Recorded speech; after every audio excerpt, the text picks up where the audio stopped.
de seminário e vamos ver hoje, então, o som.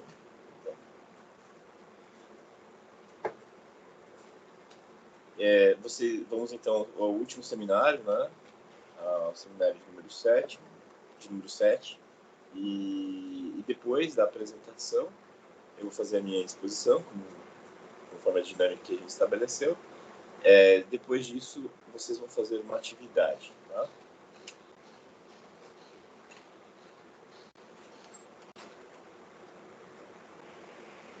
Lembrando que nós estamos no tópico 2 do conteúdo programático. E os seminários já apresentados foram Platão, Aristóteles, Maquiavel, no primeiro dia, Hobbes, Locke e Montesquieu, no segundo dia, na semana passada. E aqui uma citação que eu mencionei em aula, mas eu não tinha mão, depois eu fui pesquisar. Isaías, capítulo 33, versículo 22, que diz: porque o Senhor é o nosso juiz, o Senhor é o nosso legislador, o Senhor é o nosso rei, ele nos salvará. Vejam só, juiz, legislador e rei. Juiz, legislador e rei. O comentário foi a propósito da tripartição de poderes, que foi organizada, foi sistematizada pelo Montesquieu, né? Mas eu disse que havia exemplos anteriores de sistematização, de separação de poderes, ou de teorização a respeito. E eu mencionei que no Antigo Testamento havia uma passagem, né? Eu não tinha a mão, se não me engano foi o Paulo que tinha me inquirido a respeito, então eu fui atrás e está aí. Então vejam que já no Antigo Testamento há essa ideia de poderes, existe uma pessoa que cria a lei, né, que é o legislador, uma pessoa que julga a lei, que é o juiz, e uma pessoa que executa a lei, que governa, que é o rei. Então nesse versículo aí já tem essa ideia de tripartição de poderes. Ou seja, para exemplificar que o Senhor, que Deus, que a divindade é todo-poderosa, se usa a ideia de que ele tem esses três poderes, né? Essas três atribuições: ser juiz, ser legislador e ser rei. Era isso que a gente comentou, né? Mas eu não tinha a mão para a gente mostrar para vocês. Então, aí as obras que foram objeto de exposição nos seminários, né, de estudo de vocês. Ficou faltando o Tocqueville. Normalmente eu deixava o Tocqueville para alunos que chegavam depois, né? A gente sempre tinha segunda, terceira, quarta chamada, né, transferência. Mas este ano não calhou. Então, para o grupo que vai se apresentar agora, as instruções gerais, né, teto de 5 minutos de exposição por aluno, não precisa usar todos os 5 minutos, pode usar menos desse tempo, desde que faça uma exposição adequada. O professor fará considerações pontuais após a apresentação do grupo, destacando, corrigindo, complementando as informações apresentadas, e apenas excepcionalmente, sem tentar atrapalhar o grupo durante a exposição. Os grupos podem fazer uso de PowerPoint e outros recursos que considerarem necessários, e favor que disponibilizem aos colegas os slides nos arquivos do Teams. Ok? Então, vamos ao grupo, que temos as questões ainda. As questões a serem abordadas. O que o autor entende por Estado, como teria surgido o Estado, qual a relação entre Estado, direito e sociedade, e quais as formas de organização da sociedade.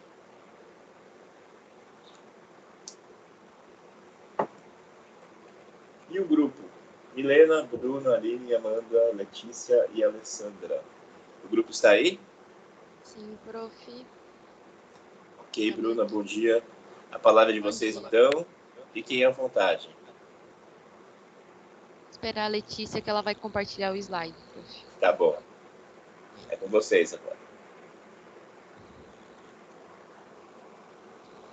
Amiga, você pode passar daí quando eu pedir? Por enquanto, pode deixar nesse. Posso sim, só me avisa daí. Então, bom dia, gente. Tudo bem? O nosso grupo é sobre o Rousseau, né, o contrato social. E no nosso grupo tá a Alessandra, Aline, Amanda, eu, Bruna, Letícia e Milena. Pode passar, Lê.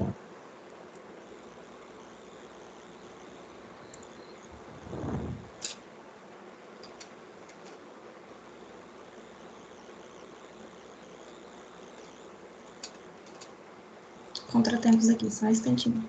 Tudo bem.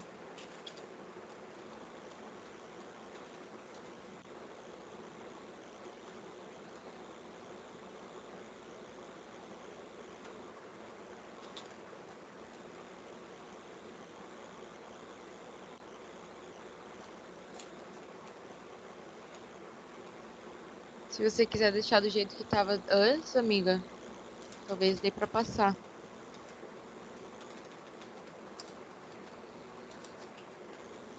Desculpa, prof, a gente só vai resolver isso. Não, tranquilo, gente. À vontade. Acontece.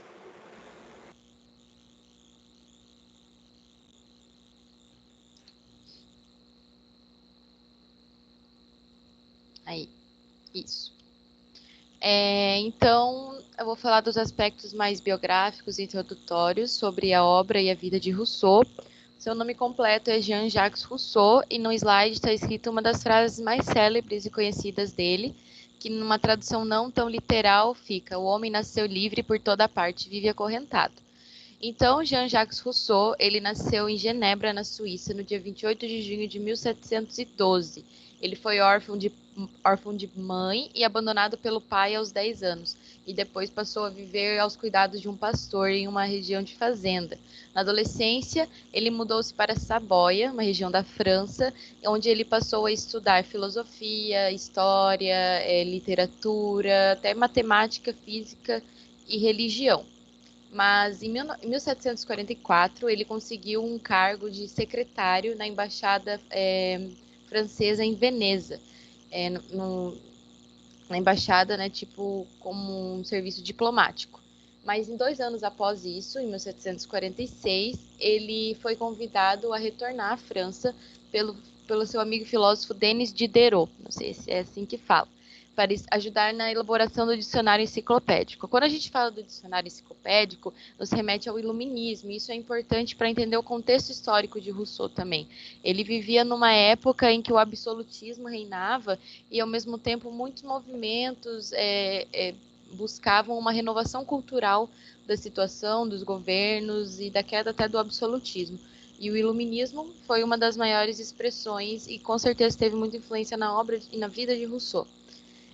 Inclusive, algumas de suas obras mais importantes são Discurso sobre a Desigualdade, de 1755, Nova Heloísa, de 1761, O Contrato Social, de 1762 e Emily, ou da Educação, em 1762. Nesse mesmo ano que ele lançou essas duas últimas obras, em 1762, essas mesmas obras foram condenadas, porque, na verdade, era bem visionário, né, o que ele falava. Ele estava falando praticamente contra os governos absolutistas da época. E, então, ele foi reprimido, ele foi, se não me engano, ele foi até acusado de heresia, e ele teve que ser... Ele foi meio que exilado na ilha de Córcega. Mas ele não aguentou muito tempo lá, porque era muita pressão, e ele acabou indo para a Inglaterra, onde ele viveu um tempo até escrevendo e estudando com o seu amigo David Hume, outro filósofo importante. Mas em 1767 ele retornou à França, casou-se e onde ficou lá por mais uns anos até escrevendo seus últimos livros. Mas em julho de 1778 ele acabou falecendo, infelizmente. Eu falei, né, da estadia dele em Veneza, quando ele trabalhava como secretário da embaixada, e foi durante essa estadia dele em Veneza que ele começou a desenvolver seu pensamento político, porque Veneza era uma cidade permeada de corrupção. E ele, na concepção dele, ele começou a ver que o que transformava os homens em maus era governos ruins, maus governos, instituições corruptas, né? E ele começou a ter esse desenvolvimento do pensamento dele nessa estadia em Veneza. E com isso, durante muito tempo da vida dele, ele argumentou na sua tese geral de que o homem seria melhor em seu estado de natureza, o homem seria bom em seu estado de natureza. Então, para ele, né, nesse estado de natureza, sem Estado, sem sociedade civil formada, o homem seria guiado pela compaixão, pelo próximo e pelo amor próprio. E ele também fala bastante, né, durante a obra dele, que até as meninas vão falar melhor, que é a propriedade privada que foi o problema, né? Ele fala bastante disso, pois ela que gerou a desigualdade. Então, a partir da desigualdade que começou a corromper o homem e ele fala bastante da escravidão também, principalmente no primeiro livro dele. Inclusive, o livro que a gente vai falar melhor é O Contrato Social, de 1762. E esse livro, ele é dividido em 4 livros. E dentro desses 4 livros tem vários capítulos. Mas, em resumo, o primeiro livro ele vai falar, né, do estado de natureza, dessa passagem do estado de natureza para a sociedade civil, como se deu, da desigualdade. Ele fala também da escravidão, que ele diz que a escravidão e o direito são coisas que não são compatíveis. E no segundo livro ele vai dar alguns aspectos gerais sobre a soberania, né, governos soberanos. No livro 3 ele vai falar sobre algumas formas de governo, e no livro 4 ele vai falar algumas coisas gerais, como vontade geral, eleições. Ele fala um pouco da história de Roma também, que ele fala bastante sobre isso no livro. Mas é isso, minha parte. Obrigada. Bom dia. Todo mundo me ouvindo? Ouvimos sim. Obrigado, Bruna. Bom dia, Letícia. Bom, então vamos lá. O contrato social. O termo contrato social, além dele ser usado nas teorias contratualistas, que não só foi estudada pelo Rousseau, mas também pelo Hobbes e pelo Locke, ele também é o título do livro que a gente está analisando agora. Para Rousseau, o homem, ele tem aquela frase, né? O homem nasce bom, mas a sociedade o corrompe. E é isso que embasa a teoria do bom selvagem. Ele diz que o bom selvagem para ele não é um ser hipotético que não necessariamente existiu, mas que nos ajuda a definir como que foi o surgimento do Estado e não como que a gente vivia antes do Estado. O bom selvagem seria um ser ingênuo e incapaz de fazer o mal, e o estado de natureza seria um local pacífico. Ele não seria um caos como é definido pelo Hobbes, por exemplo. Mas o problema está no momento em que surge a propriedade privada. Quando surge a propriedade privada, o estado de natureza passa a ser um local da guerra contra quem tem e quem não tem. E aí surge a necessidade de um contrato que geraria um mecanismo para resolver esse problema e manter a ordem social. E aí entra o contrato de Rousseau, que instaura um Estado que deve promover o bem comum, no qual os indivíduos vão abrir mão da sua liberdade natural em prol da liberdade civil. Ali do lado eu deixei uma pintura, que é a Liberdade Guiando o Povo, que retrata a Revolução Francesa, que foi onde os pensamentos de Rousseau influenciou bastante.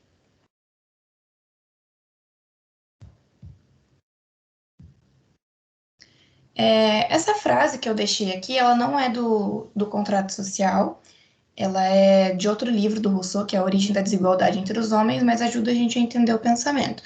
Então ele diz: o primeiro homem que inventou de cercar uma parcela de terra e dizer isto é meu, e encontrou gente suficientemente ingênua para acreditar nisso, foi o autêntico fundador da sociedade civil. De quantos crimes, guerras, assassínios, desgraças e horrores teria livrado a humanidade se aquele, arrancando as cercas, tivesse gritado: não, impostor.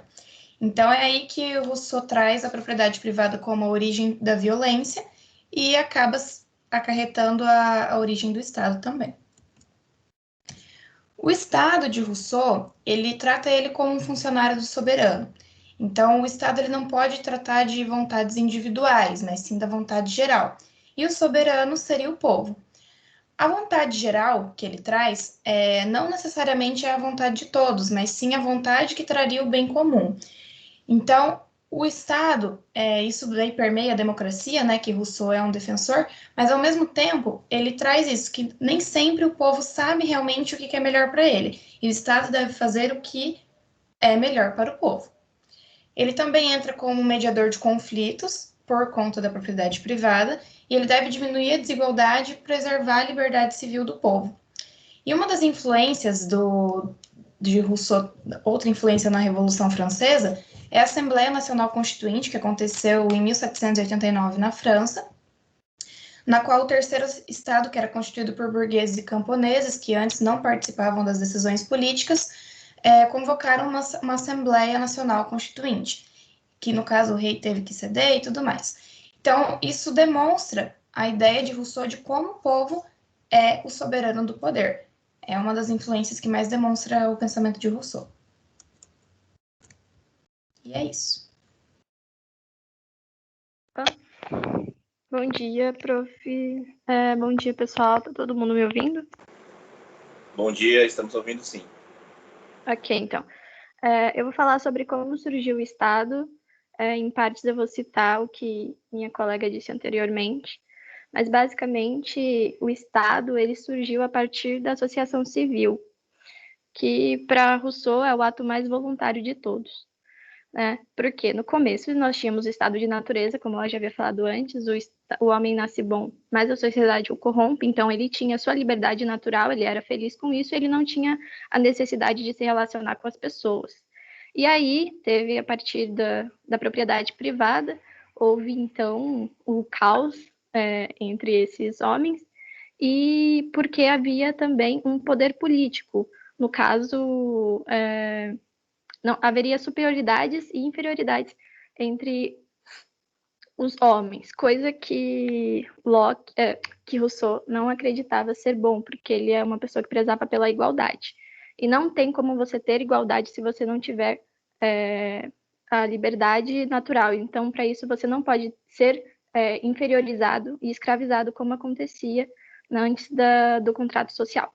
E esse contrato social, ele foi feito para quê? Foi feito para controlar esse estado de guerra que pairou, né, depois do estado de natureza, onde os homens eles estavam em guerra contra si mesmos. Porque eles abrirem... e qual é o sentido do contrato social? Abrir mão da vontade individual para garantir a vontade geral, porque apesar de nascerem livres, os homens estariam acorrentados à sua própria vaidade, fruto da corrupção do coração, e se tornariam escravos de suas próprias necessidades. Nisso ele é um partido contra o liberalismo, porque ele fala que a propriedade privada, esses interesses particulares, eles são ruins para o bem do Estado. E o Estado que deve garantir isso.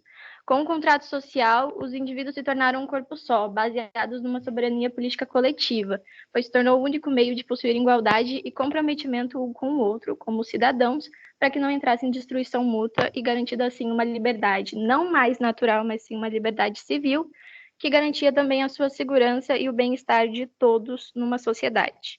Então, o Estado surgiu como essa associação que parte de um corpo político, e esse corpo político se assume em forma de Estado. E o povo em si, que forma o Estado, ele constitui o povo soberano, que delibera o que será cumprido, o que espera que seja cumprido do povo. A diferença entre eles é que o Estado, ele é funcionário do soberano, como a minha colega disse anteriormente, só que a função do soberano, a função do soberano, ela não está acima da lei também. O povo ele tem que seguir o que vai ser cumprido. E eles também têm atividades a serem cumpridas, têm direitos e deveres. Os cidadãos, eles são ambos ativistas civis e súditos enquanto a lei do Estado. Ele tem que permanecer para essa lei. Aí Rousseau, ele retoma uma pergunta polêmica no capítulo que eu fiquei carregada de ler, acerca do pacto social, que fala como pode um homem ser livre e ao mesmo tempo obrigado a se conformar com as vontades que não sejam as suas? Como pode obrigar um homem a seguir leis que o mesmo não consentiu? E para ele essa pergunta está mal colocada, porque não tem possibilidade do homem ser livre se não agir pela vontade geral, pois ela que transforma o cidadão em um ser livre. Para ele também, a vontade geral não é a soma de todas as vontades particulares de um povo, mas sim as suas diferenças, pois ele acreditava que todos tinham, na sua opinião, um interesse comum. E você pegar e se você subtrair as diferenças, você consegue, então, chegar no interesse que seria de bom para todos. E se você permanecer nas somas de cada vontade particular e essa sobressair a vontade comum, você não estará sendo livre, você estará acorrentado à sua própria vaidade, e isso é algo que, para Rousseau, na verdade, não seria livre, você estaria sendo o seu escravo de si mesmo. E é isso.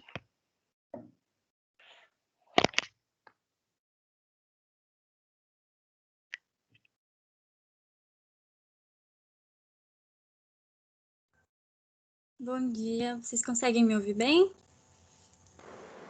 Perfeitamente, Amanda. Então, eu irei falar um pouco sobre o Estado, a sociedade e o direito. Bem, o Rousseau ele apresenta uma visão extremamente democrática, onde a esfera política e o corpo social da sociedade, eles são guiados a partir de uma vontade geral. E relacionando sociedade, Estado e direito, a gente consegue ter a visão de Rousseau todo em torno do princípio central, que é a soberania do povo. E sobre o Estado, vou retomar um pouquinho do que minhas colegas já falaram. Na teoria de Rousseau, os indivíduos eles firmam um contrato social, alienando sua liberdade, seus bens e seu poder em favor do corpo social. E o Estado, então, ele se constitui como o instrumento que mantém a soberania do povo e que tem o objetivo principal de garantir o bem comum. Sendo assim, o corpo político e o soberano têm que agir de acordo com a vontade geral. E é a vontade geral que limita o poder do soberano. Inclusive, o soberano não está acima da lei, visto que ele também é um membro do Estado. A sociedade, nesse contexto, ela tem um papel essencial. O poder, ele é do povo, pois o contrato social legitima e tem como princípio a vontade geral. E também é exercido pelo povo, pois o soberano ele é um mero representante do povo. Ele está lá apenas incumbido de garantir o bem geral. E é feito para o povo, pois tudo no Estado é feito tendo em mente aquele objetivo do bem comum. E o direito se caracteriza, então, como um instrumento que promove o ordenamento buscando o bem comum. É interessante que, para Rousseau, uma lei ela é um ato que se concretiza a partir de uma vontade geral. Então, sendo assim, a gente pode dizer que o poder legislativo pertence ao povo, pois é do povo que emana essa vontade geral. E, para finalizar, vocês devem estar se perguntando por que no slide está Maquiavel versus Rousseau. Enfim, eu quis trazer uma comparação que eu achei bem interessante para mostrar esse pensamento sobre Estado, sociedade e direito para Rousseau. Que o Rousseau, sendo um teórico, ele tem esse pensamento muito democrático, onde o Estado ele deve prezar pela vontade geral, onde a sociedade e o direito devem ser ordenados pelo bem comum. E o Maquiavel, por outro lado, ele é um pragmático e para ele o direito ele deve ser aquele instrumento do governador para se manter no poder. Então, eu achei essa relação bem interessante porque mostra bem como é esse pensamento do Rousseau. Enfim, é isso. Eu espero que vocês tenham entendido bem como é a relação entre Estado, sociedade e direito para Rousseau.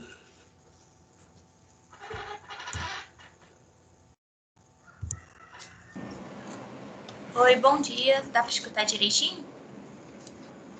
Bom dia, dá sim, Milena, perfeitamente. Tá bom, obrigada. Antes de explicar, né, as formas de organização da sociedade, eu vou retomar um pouquinho também que minhas colegas já falaram e comentar um pouco sobre a liberdade para Rousseau.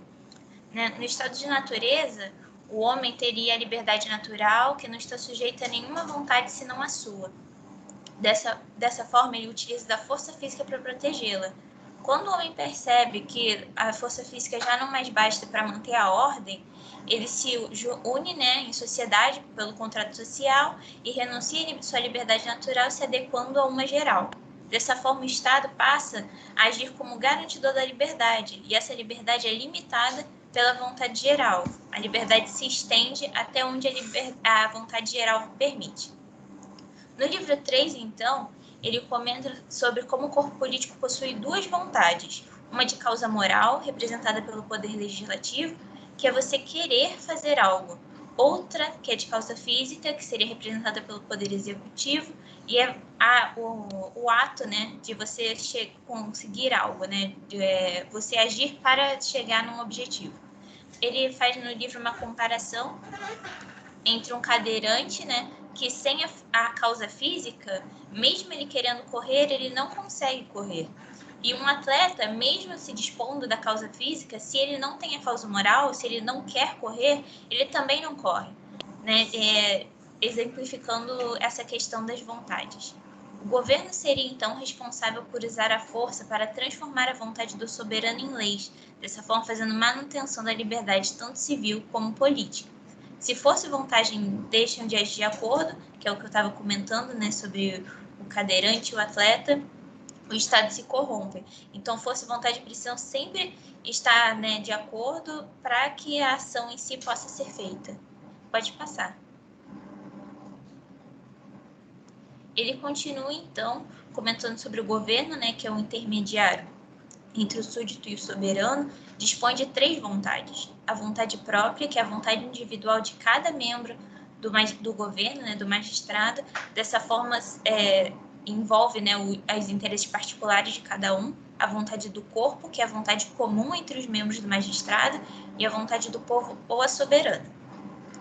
Dessa forma, né, eu entendi que as diferentes formas de organizar a sociedade dependeriam das diferentes formas de governo, que por sua vez dependem de como as diferentes vontades do magistrado se relacionariam. No livro ele comenta 3 formas, né, que são também as mais conhecidas: democracia, monarquia e aristocracia. Na democracia, se daria quando a vontade do corpo e a soberana são as mesmas, né, são representadas pelo mesmo corpo. Então, seria quando todos os membros da população fazem o papel de magistrado. Para ele, a democracia não é um bom governo justamente pelas vontades, pelos interesses particulares se intervirem na vontade soberana, né?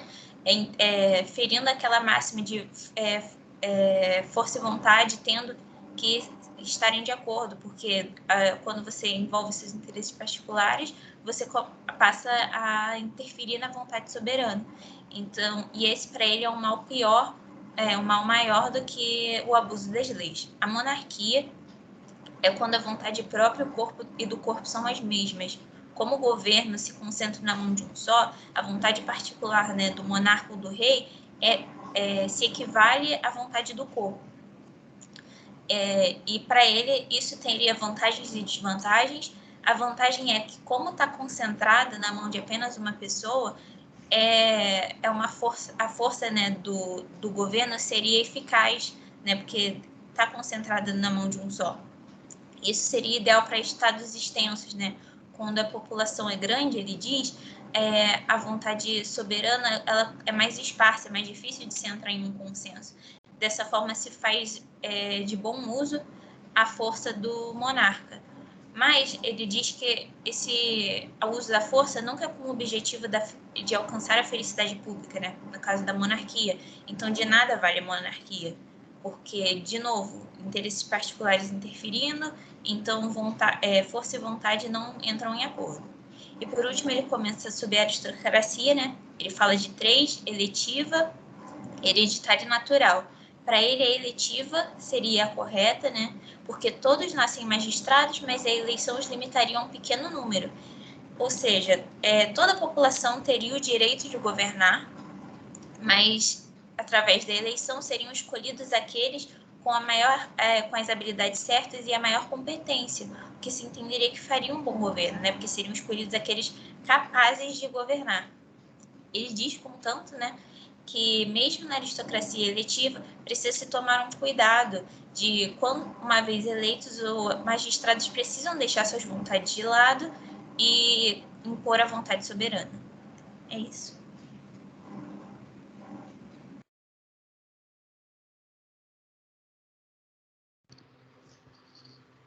Bom dia, gente. Vocês estão me ouvindo? Bom dia, Aline. Dá para ouvir sim, perfeitamente. Então, a minha parte é a conclusão. Eu vou apresentar para vocês mais um resumo meio que do trabalho inteiro. Então, assim, a gente pode concluir que, meio uma Europa monarquista, Rousseau trouxe consigo ideias revolucionárias sobre a organização da sociedade, já com o povo como detentor do poder. Para ele, a democracia deve ser um império de leis, já que é através das leis que o bem comum da sociedade pode ser ditado e respeitado por todos. As suas teses sobre a imoralidade da propriedade privada fez com que ele se tornasse um dos maiores intelectuais do iluminismo francês. Os impactos que as suas obras trouxeram ao mundo são imensuráveis. Rousseau foi considerado um pensador peça-chave na Revolução Francesa, uma revolução que pautava a igualdade entre os cidadãos.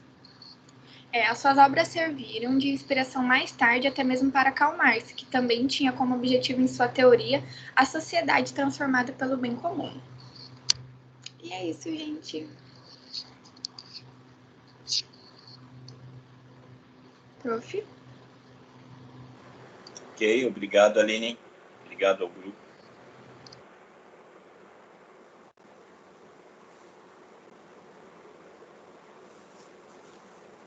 Alguém tem alguma pergunta ao grupo? Alguma questão? Deixa eu compartilhar de novo aqui o meu PowerPoint.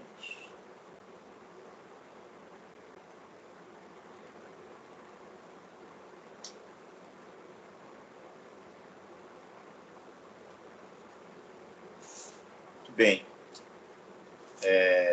O grupo apresentou, então, os aspectos principais do Rousseau. Tem pouca coisa a pontuar, a acrescentar, né? Pontuar o que a Bruna falou da biografia do Jean-Jacques Rousseau é que ele era suíço. Né? Muita gente pensa que ele era francês, pelo nome. Ele era franco-suíço. Lembrando que a Suíça é um país com diferentes culturas, tem uma região de fala francesa, uma região de fala italiana, outra região de fala germânica, tem uma outra língua que é o friulano. São 4 línguas oficiais do país. E o Rousseau era da região francófona. Então ele era suíço, ele não era francês. Esse é um equívoco muito comum que a gente encontra por aí. A Aline, a Alessandra, a Letícia expuseram sobre, e a Amanda, sobre aspectos e impactos da obra do Rousseau. Tem algumas questões que eu pontuei no meu PowerPoint, mas pouco a agregar. A Milena falou sobre a democracia, monarquia e aristocracia, que são as formas de governo identificadas pelo Rousseau. Lembrando que essa, não por acaso, é a forma de organização do Aristóteles. Né? O Aristóteles também identificava as formas de governo. A gente chama de tipologia das formas de governo, segundo Aristóteles. A gente viu que ele identificava como sendo governo de monarquia, governo de poucos, aristocracia, governo de muitos, democracia ou politeia, que se corrompiam a monarquia em tirania, a aristocracia em oligarquia e a democracia ou politeia em demagogia. Né? Embora ele chamasse a forma corrompida de democracia, a gente faz essa adaptaçãozinha. E não por acaso o Rousseau mantém essas categorias de formas de governo. Né? Democracia, monarquia, aristocracia, conforme a concepção aristotélica.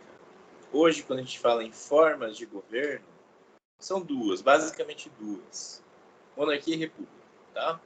Na nomenclatura moderna, na denominação da ciência política contemporânea e na praxis política, são duas formas de governo, monarquia e república, tá? Democracia entra para o campo do regime político, né? E aristocracia fica sendo não uma forma de governo, nem um regime político, e sim uma qualidade de alguma forma de governo, de algum sistema político. Então, do que eu já havia preparado previamente, né? O Rousseau é autor do contrato social. Para ele, o Estado se origina de um pacto social formado entre os cidadãos livres, que renunciou à sua vontade individual para garantir a realização da vontade geral. Para ele, diferentemente do Hobbes, o estado de natureza seria um período pacífico e que o ser humano, né, ele considera que o ser humano é naturalmente bom, porém a sociedade o corrompe.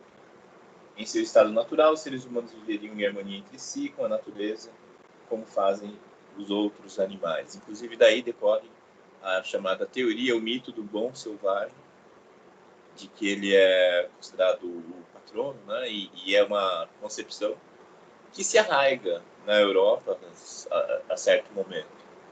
O mito do bom selvagem seria a ideia de que os indígenas das Américas, os povos nativos, os povos originários, na verdade, estariam nesse estado de natureza harmônico, sem propriedade privada, sem guerra, né, vivendo pacificamente. O que não corresponde à realidade, né? Mas porque os índios viviam também em um período de guerras uns com os outros, os índios tinham problemas, enfim, é um mito que encontrou um referencial, né, em algum momento. Nenhuma novidade, o grupo já expôs sobre isso. O surgimento da propriedade privada gerou desigualdade entre os indivíduos e, consequentemente, um ambiente de tensão entre os possuidores e os não possuidores de terras. Para a resolução desse problema, afirma-se o contrato social para que o Estado possa garantir a manutenção do direito à propriedade e a regulação de toda a sociedade. Assim, o Estado surge como uma ferramenta a serviço dos cidadãos, com o objetivo de que seja respeitada a vontade geral e coibida a ação por interesses particulares. A máxima dele, de que todo poder emana do povo, em seu nome deve ser exercido. Rousseau enxerga o governante como representante do povo, o que forneceu as bases da democracia direta e da democracia representativa. Para Rousseau, a religião tem por função a manutenção da paz social e é atribuída a ele a concepção do mito ou da teoria do bom selvagem, né? Que associar aquele estado de natureza pacífico, sem propriedade privada, em equilíbrio e harmonia, à situação dos povos originários das Américas. A gente chama hoje, né, povos originários, mas no caso, à época, seriam os indígenas, aos índios. Uma passagem do contrato social.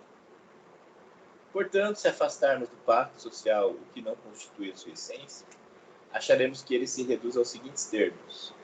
Cada um de nós põe em comum sua pessoa e toda a sua autoridade sob o supremo comando da vontade geral e recebemos em conjunto cada membro como parte indivisível do todo.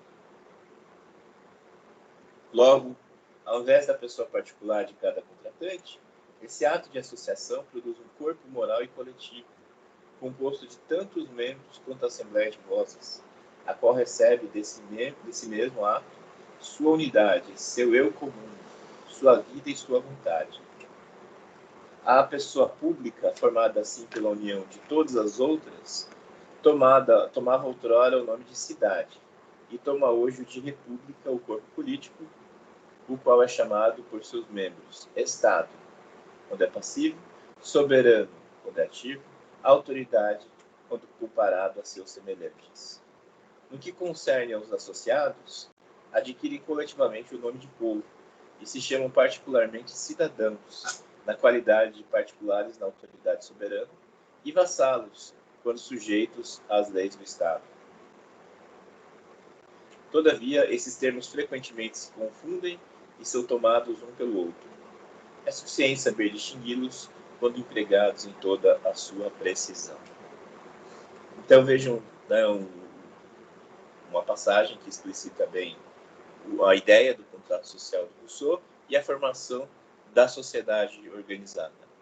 Isso, né, nessa passagem, ele está se opondo ao absolutismo, ele é um contraponto à estrutura da sociedade no absolutismo, em que existe um único governante com plenos poderes, uma única vontade, que não representa a vontade geral, e as pessoas não são nem cidadãs, não são cidadãs, elas são súditas, estão sujeitas ao monarca, né? Enquanto que, numa forma de organização, como ele propõe, organizada a partir do contrato social, os indivíduos são cidadãos, porque, como ele diz, são participantes da autoridade soberana, e são vassalos, porque estão sujeitos à lei, né? Ao império da lei. Eles estão apenas subjugados pela lei. E isso é algo que os gregos já distinguiam claramente na antiguidade. Mas aqui ele introduz a ideia do contrato social, que é a partir do contrato social, a partir da vontade comum, da vontade coletiva, que se estrutura essa sociedade, superando aquela ideia absolutista de um governante pleno, né, que representa uma única vontade. Rousseau influenciou bastante a democracia contemporânea, influenciou diretamente a Revolução Francesa e, especificamente, na nossa Constituição de 88, nós temos um dispositivo, o parágrafo único do artigo 1º da Constituição, que é uma glosa, né, da máxima do Rousseau.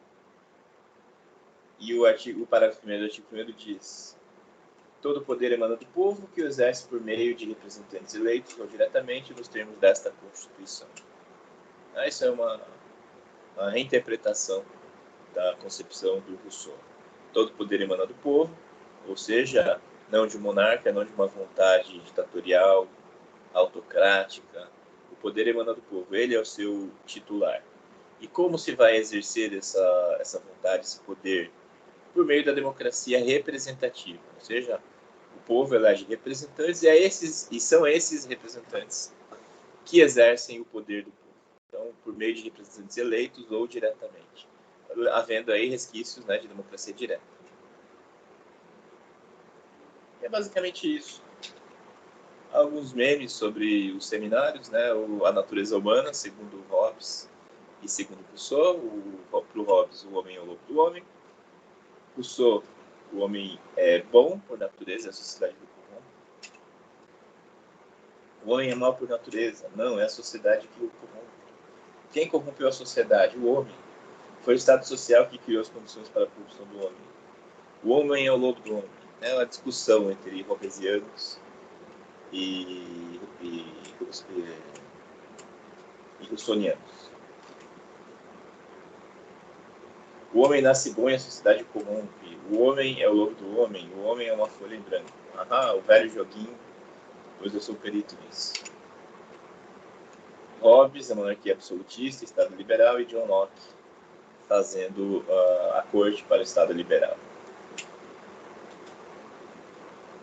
Para John Locke, todos os indivíduos detêm a propriedade de seus corpos. Os escravos africanos nas colônias também. Uma contradição que Locke não soube resolver. E por fim, para a gente encerrar, uma questão que apareceu numa prova, não marquei qual prova que é, mas uma questão dissertativa envolvendo a questão do bom selvagem. Então a questão, eu vou ler a questão e vou mostrar para vocês o padrão de resposta. Ninguém pode deixar de reconhecer a influência da teoria do bom selvagem na consciência contemporânea. Ela é vista no presente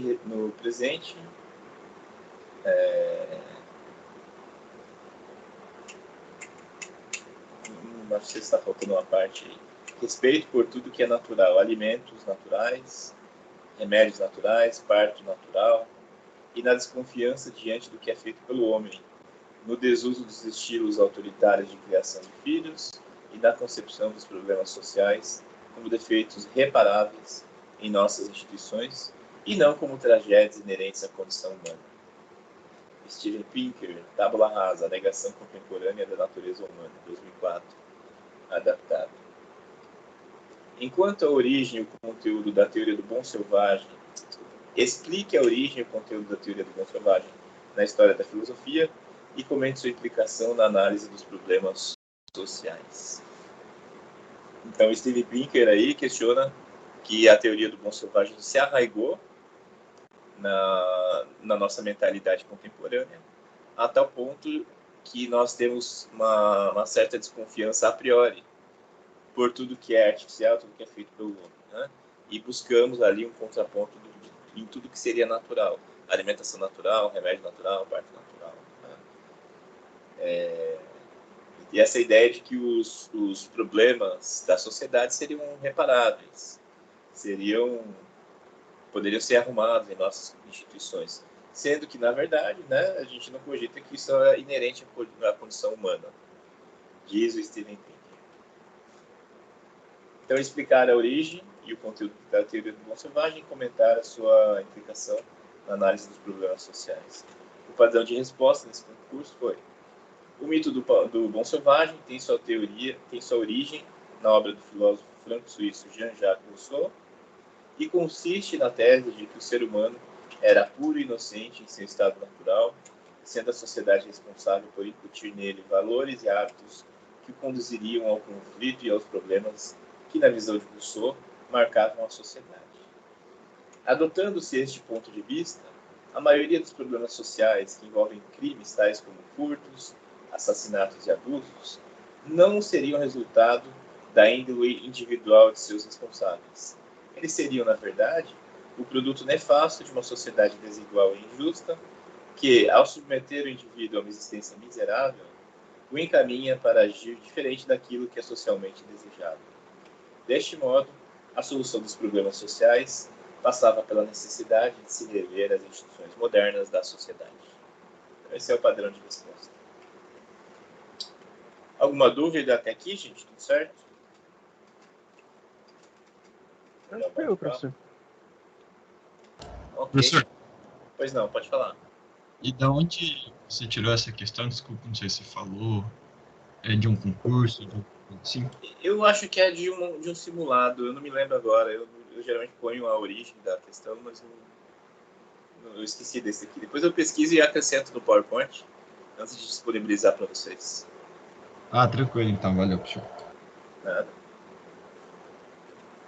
Mais alguma questão, gente? Tudo certo? Então, reitero minhas considerações, minhas recomendações para vocês lerem as obras, né? O seminário é muito bom, o seminário ajuda muito, mas é essencial ler as obras. Isso não substitui a leitura, né, o contato direto com o conteúdo. Então, são obras que se levam para a vida toda, tá? São úteis para quem gosta de uma perspectiva utilitarista, são obras úteis que podem ser usadas na profissão, né? Mas, especialmente, elas ampliam a nossa visão, incrementam valores, fazem-nos contestar a nossa realidade, as nossas percepções, os nossos valores. E é sempre bom passar por esse tipo de processo, no caso de purificação, né, do conhecimento. E a leitura sempre ajuda nesse caso. Não tem o que substitua o contato direto com a obra. Tá? Então fica a recomendação, leia. Inclusive tem outra sugestão de leitura, mas como já estou sugerindo meia dúzia de livros para vocês de uma vez, numa tacada só, eu faço recomendação em outro momento. Tá? Um livro que eu acabei de ler essa semana e estou sob o impacto dele. Acho que foi uma das melhores leituras dos últimos anos. Mas enfim, falo dele em outra oportunidade. Então leiam as obras, tá? Façam o possível, porque é importante e você só tem a ganhar com isso. Semana que vem, prova. Então, encerramos aqui o conteúdo do primeiro bimestre. Ficou faltando o Tocqueville, vou deixar o Tocqueville na manga para a gente tratar, então, em outra oportunidade, para a gente associar com outro conteúdo mais à frente. Então, tirando o Tocqueville, todo o conteúdo do primeiro bimestre, que foi introdução à ciência política, sociedade, nação, surgimento do Estado, e os autores, excepcionado Tocqueville, né, que a gente acabou no no seminário, Platão, Aristóteles, Maquiavel, Hobbes, Rousseau, Locke, Montesquieu. A minha prova tem questões objetivas e discursivas. Objetivas, questões de marcar X, com uma única alternativa. Discursivas, com questões reflexivas a respeito do conteúdo. E as questões objetivas são, em regra, retiradas de concursos públicos. Tá? Exame de ordem, concursos para magistratura, enfim, os mais variados. E é estritamente sobre o conteúdo que a gente vê em aula. Sempre faço essa seleção. Então, eu faço uma triagem e coloco questões com conteúdo visto em aula. Tá bom? E a prova vale 70 pontos dos 100 pontos do primeiro bimestre. Lembrando que são 4 bimestres, né? Nesse primeiro, vocês fizeram o seminário, a apresentação vale 10 pontos, nota individual, trabalho escrito vale 10 pontos, nota coletiva, a mesma nota para todo mundo. Aliás, vocês deveriam ter mandado semana passada, eu acabei não vendo se todos os grupos mandaram. Imagino que sim. E 10 pontos de uma outra atividade que vocês vão fazer agora, perfazendo 30 pontos de trabalhos. E a prova vai valer 70 pontos desses 100 pontos. Alguma dúvida quanto à prova? A atividade que vocês vão fazer agora é esta. Escolha um dos autores do seminário, Platão, Aristóteles, Maquiavel, Hobbes, Locke, Montesquieu, Rousseau, Tocqueville, e discorra sobre sua concepção acerca da origem do Estado. Já está lá a atividade no Teams, no campo 3, no campo trabalho, atividade 3. Eu deixei para entregar até a semana que vem, tá? Vocês têm até sábado que vem para fazer a entrega, até as 23h59. A ideia é que vocês só façam agora, né? Horário de aula, para vocês responderem. Mas quem porventura não puder, tem até a semana que vem para fazer essa entrega. E então essa é a última atividade, vai totalizar aí os 30 pontos de trabalhos, de atividades, né, que se somam com 70 da prova. É isso, turma. A Milena pergunta, quantas questões ao todo, professor? Você já sabe? Puxa, Milena, eu ainda não fiz a prova. Deixa eu pensar aqui. Deve ser algo como entre 15 e 30. É um intervalo grande, né? Mas normalmente eu faço assim nas provas. Né? 15 questões, 20 questões, 25 questões, 30 questões, depende aí. Eu vou fazer ainda a prova, não sei dizer exatamente quantas. Tem que escolher um autor diferente do nosso? Boa pergunta, Daniel. Vou usar como recomendação. Um autor diferente do de vocês, é isso aí. Boa. Assim fica mais emocionante, né? Deixa eu acrescentar aí, só um instante.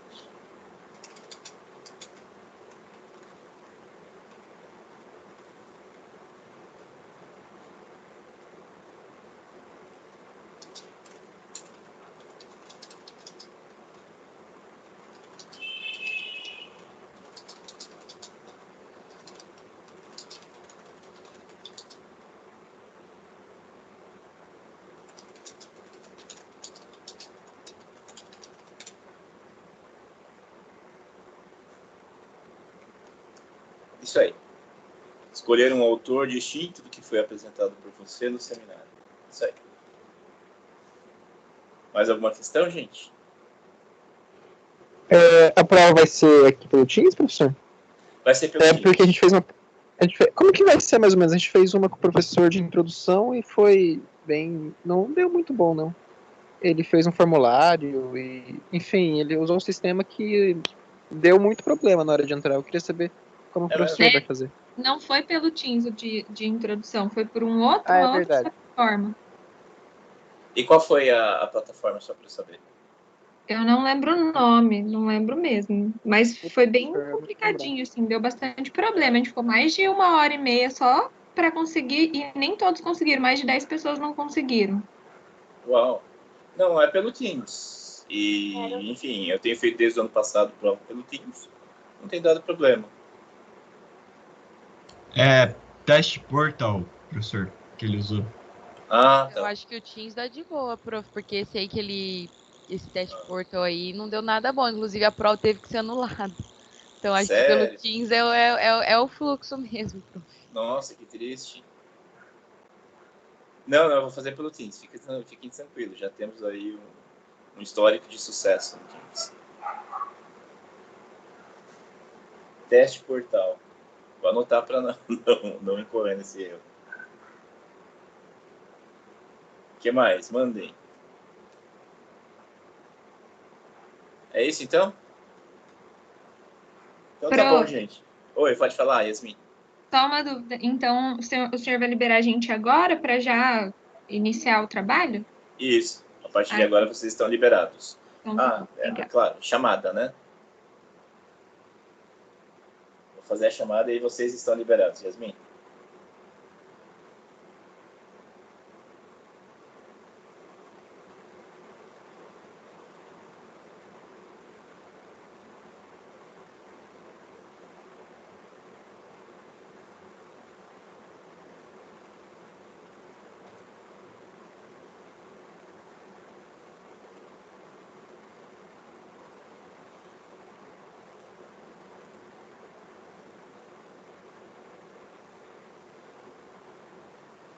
Abrão, tá aí o Abrão? Presente. Sim. Ok. Agatha. Presente. Alessandra. A Alessandra apresentou o seminário, né? Apresentou, prof. Tá bom. Temos que rever suas ausências aí, Alessandra. Aline. Presente. Amanda. Presente. Ana Beatriz. Ana Carolina. Presente. Se alguém responder no chat, por favor, me avisem, tá? Ana Cristina. Presente. Ana Terra. Presente. Ana Aline. Beatriz. Bianca. Presente. A Beatriz e a Ana Aline tá presente, prof. Tá bom, obrigado. Bruna. Presente, prof. Camila. Daniele. Presente. Henrique. Presente. Eric. Presente. Felipe. Gabriel Delgado. Presente. Gabriel Furlan. Presente. João. Calil. Presente. Letícia. Presente. Luiz. Presente. Marcela. Presente. Marcelo. Presente. Maria Eduarda. Presente. Maria Luísa. Presente. Mariane. Presente. Milena. Presente. Najib. Presente, professor. Ok. Natália. Presente. Otávio. Presente. Pamela. Presente. Paulo. Presente, professor. Raíssa. Presente. Robson. Presente. Yasmin. Presente. Ok. Beatriz. Analine. Ok. Tem mais ninguém aqui. Então é isso, gente. Obrigado. Encerramos por aqui. Professor, Vocês estão liberados. Pois não. tu não me chamou. Quem? Ives. Ah, Ives, perdão. Ficou lá embaixo seu nome. Verdade. Presença para você, Ives. Obrigado, então, gente. Encerramos aqui. Bom final de semana. Qualquer dúvida quanto ao conteúdo da prova e tudo mais, podem me chamar, tá bom? Tchau, tchau. Até mais. Valeu, professor. Bom final de semana. Vocês também.